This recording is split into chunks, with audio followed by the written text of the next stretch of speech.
আপনারা শুনছেন Bengali classic story channel মৌমিতার সাথে। এই চ্যানেলে সকল শ্রোতা বন্ধুকে স্বাগত জানাই। আজ যে ছোট গল্পটি আপনাদের পড়ে শোনাবো তা হলো বনফুলের লেখা গল্প ফ্রেমে বাঁধানো কার্ডবোর্ড। শুনতে থাকুন আজকের গল্প ফ্রেমে বাঁধানো কার্ডবোর্ড। আমি হিরণ সেনের কাছে প্রথমে চিকিৎসক হিসেবে গিয়েছিলাম। আমাকে যিনি ডাকতে গিয়েছিলেন তিনি তার প্রতিবেশী, আত্মীয় নন। পরে জেনেছিলাম তার আত্মীয় কেউ নেই, থাকলেও খবর নেন না। প্রতিবেশী সমরবাবুই তার দেখাশোনা করেন। চাকর বাকর অবশ্য আছে। সমরবাবুকে জিজ্ঞাসা করলাম, উনি বিয়ে থা করেননি? না, যে ধরনের লোক সাধারণত বিয়ে থা করে সংসার পাতে উনি সে ধরনের লোক নন। ও, সমরবাবু গোড়াতেই আমাকে বলেছিলেন ওর কি হয়েছে। কোমরের নিচ থেকে সমস্ত অঙ্গ পক্ষাঘাতগ্রস্ত হয়েছে। আমাদের ডাক্তারি ভাষায় যাকে বলে ট্রান্সভার্স মাইলাইটিস, সাধারণত সিফিলিসের কারণ। সমরবাবু যা বললেন তা শুনে ব্যাপারটা স্পষ্ট হয়ে গেল আমার কাছে। সমরবাবু রোগীর কাছে আমাকে নিয়ে গিয়ে বললেন, ইনি হিরণবাবু, এরই চিকিৎসা করতে হবে আপনাকে।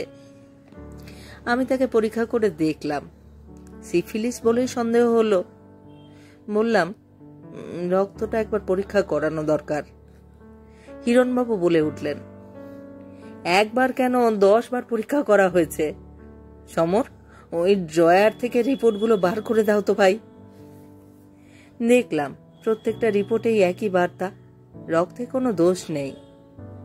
একটু আশ্চর্য হলাম। হিরণবাবু বললেন, আপনিও যদি রক্ত পরীক্ষা করাতে চান করুন, আমার আপত্তি নেই, কিন্তু আমার বিশ্বাস আপনারা যে পদ্ধতিতে চলছেন তাতে আমার অসুখ সারবে না। কলকাতার সব বড় ডাক্তারকেই দেখিয়েছি আমি, ওষুধ, ইঞ্জেকশন, ইলেকট্রিক চিকিৎসা সব রকম হয়েছে, কিন্তু দেখতেই পাচ্ছেন কিচ্ছু হয়নি। সমরবাবু বললেন, আচ্ছা আপনারা তাহলে গল্প করুন, আমি ঘুরে আসছি একটু পরে, একটু কাজ আছে আমার। আপনার ট্রেনের তো এখন 1 ঘন্টা 2 দেরি, আমি ঠিক সময় এসে আপনাকে স্টেশনে পৌঁছে দেব। সমরবাবু চলে গেলেন। হিরণবাবু আমার দিকে চেয়ে বললেন, কি বুঝছেন আপনি? যা বুঝেছিলাম তা অকপটভাবে প্রকাশ করতে কোনটা হচ্ছিল। চুপ করে রইলাম। চুপ করে রইলেন যে? আপনার এই অসুখ সারবে না। দুজনেই চুপ করে গেলাম। এরপর মিনিট খানেক পরে হিরণবাবু বললেন, আমি কিন্তু আশা ছাড়িনি এখনো। কোনো রোগী আশা ছাড়ে না। শঙ্করাচার্যের মোহমুদ্গার মনে পড়ল, স্তদপি ন মঞ্চন্তাশা ভাণ্ডং। চুপ করে রইলাম। হিরণবাবু আবার বললেন, না, আশা ছাড়িনি আমি। আপনি যদি ডাক্তারি না করে অন্য একটা উপায় অবলম্বন করেন তাহলে হয়তো সেরে যেতে পারি আমি। শুনেছি আপনি স্বামী বিবেকানন্দের একজন ভক্ত। তার অসংখ্য ভক্তের মধ্যে আমিও একজন। কিন্তু কে বললে আপনাকে এ কথা? আপনারই একজন রোগী। শরৎবাবুকে মনে পড়ে আপনার? শরৎ মিত্তির, আপনি তার হাঁপানির চিকিৎসা করেছিলেন, তার মুখেই শুনেছি আপনার কথা। মনে পড়েছে। মনে পড়ল স্বামী বিবেকানন্দ সম্বন্ধে কিছু আলোচনা হয়েছিল তার সঙ্গে, তাই হতো মাঝে মাঝে। কিন্তু তার সঙ্গে আপনার অসুখের সম্পর্ক কি? আপনি আমার হয়ে স্বামীজির কাছে প্রার্থনা করুন, তাহলেই আমার বিশ্বাস অসুখ সেরে যাবে। আপনি করুন না। আমি সর্বদাই করছি, কিন্তু আমার প্রার্থনায় কাজ হচ্ছে না, হবেও না। প্রার্থনায় ফল হবে এই যদি আপনার বিশ্বাস হয়, তাহলে কোনো ভালো সাধুকে দিয়ে প্রার্থনা করান। আমি অতি সামান্য লোক। আমি সে চেষ্টাও করেছিলাম, কিন্তু কেউ রাজি হয়নি। তারপর শরৎবাবুর মুখে আপনার কথা শুনলাম, তাই আপনাকে ডাকতে পাঠিয়েছিলাম।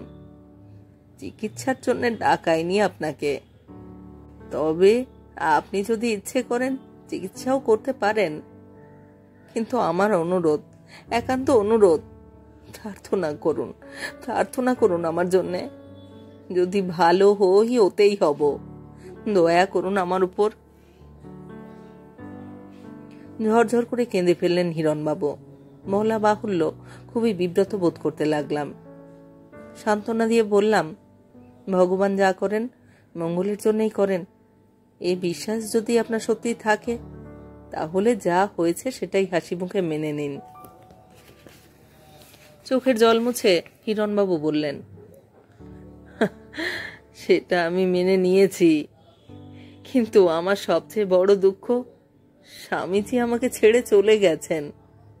আমি ডাকলে তিনি আর ফিরবেন না। আপনাদের মতো সচ্চরিত্র সত্যবাদী লোক যদি অনুরোধ করেন, তাহলে হয়তো তিনি ফিরতে পারেন। আপনি চেষ্টা করুন আমার জন্যে। কথাগুলো কেমন যেন এলোমেলো মনে হচ্ছিল। কোন স্বামীজির কথা বলছেন? স্বামী বিবেকানন্দ। তিনি ফিরবেন কি করে? তিনি তো অনেকদিন আগে মারা গেছেন। হিরণ সেন ঘাড় হেঁট করে বসে রইলেন কয়েক মিনিট। তারপর হঠাৎ মুখ তুলে বললেন, সমস্ত ঘটনা খুলে বলি তাহলে আপনাকে। শুধু একটা অনুরোধ, আমাকে পাগল মনে করবেন না। বিশ্বাস করা না করা আপনার ইচ্ছে অবশ্য, কিন্তু যা বলছি তার এক বর্ণ মিথ্যা নয়। হিরণবাবু আবার চুপ করে গেলেন, আবার মাথা হেঁট করলেন। আমি সপ্রশ্ন দৃষ্টিতে চেয়ে রইলাম। বলুন, কি বলবেন? মাথা তুলে হিরণবাবু বললেন, হ্যাঁ বলছি। দেখুন, ছাত্র জীবন থেকেই স্বামী বিবেকানন্দের খুব ভক্ত ছিলাম। বিয়ে থা করিনি, যথাসাধ্য ব্রহ্মচর্য পালন করেই চলতাম। না, কথাটা একটু ভুল হলো। হয়তো আপনার একটা ভুল ধারণা হয়ে যাবে যে স্বামীজিকে ভক্তি করতাম বলেই বুঝি বিয়ে থা করিনি। স্বামীজিকে ভক্তি করতাম খুবই, কিন্তু বিয়ে করিনি অন্য কারণে।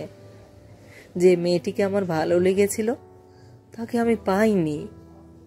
সহজ সামাজিক উপায়ে পাওয়ার কোনো উপায়ও ছিল না। সে ছিল ব্রাহ্মণের মেয়ে, আর আমি কায়স্থ।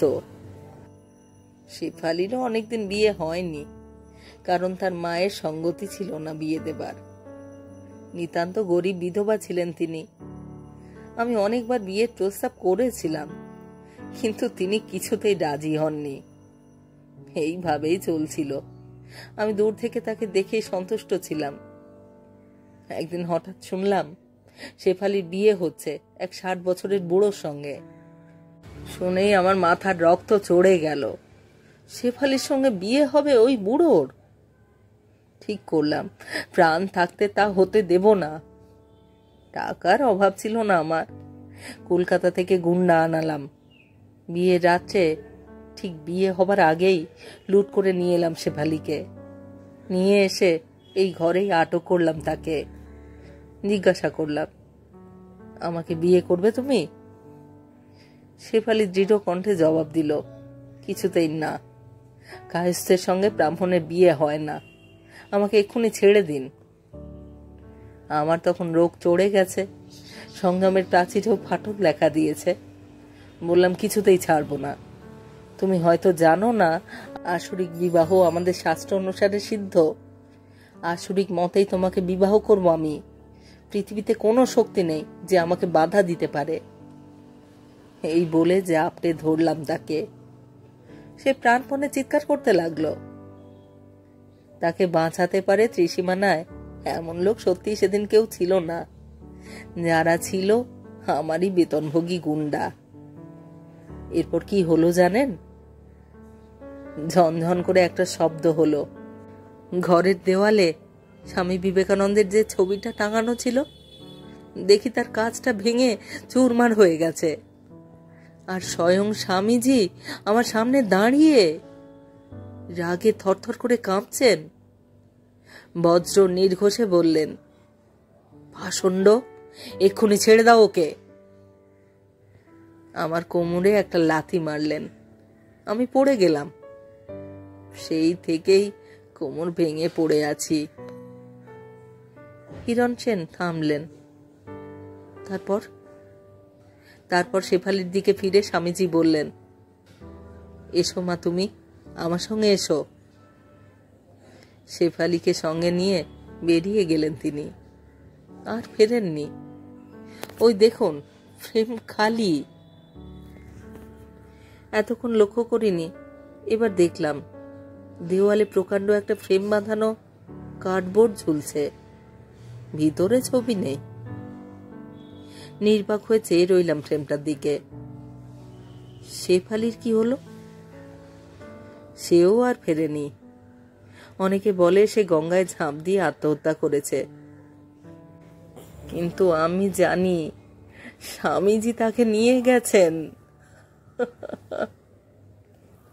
হিরণবাবু হু হু করে কাঁদতে লাগলেন। আমি নির্বাক হয়ে বসে রইলাম। হিরণবাবুর ডাক্তারি চিকিৎসা আমি করিনি, তবে তার জন্য রোজ প্রার্থনা করতাম। সেদিন খবর পেলাম তিনি মারা গেছেন। এই চ্যানেলে যারা আমার গল্প পাঠ শুনছেন তাদের জানাই আন্তরিক শুভেচ্ছা। যদি আমার গল্প নির্বাচন এবং পাঠ আপনাদের ভালো লাগে, অবশ্যই এখানে লাইক করবেন এবং চ্যানেলটিকে সাবস্ক্রাইব করে আমার সাথে থাকার অনুরোধ। আপনাদের পছন্দ অপছন্দ, আপনাদের মতামত কমেন্ট বক্সে অবশ্যই আমাকে জানান। আপনাদের মতামত অত্যন্ত মূল্যবান, আমার এগিয়ে চলার অনুপ্রেরণা। ধন্যবাদ। সবাই ভালো থাকুন।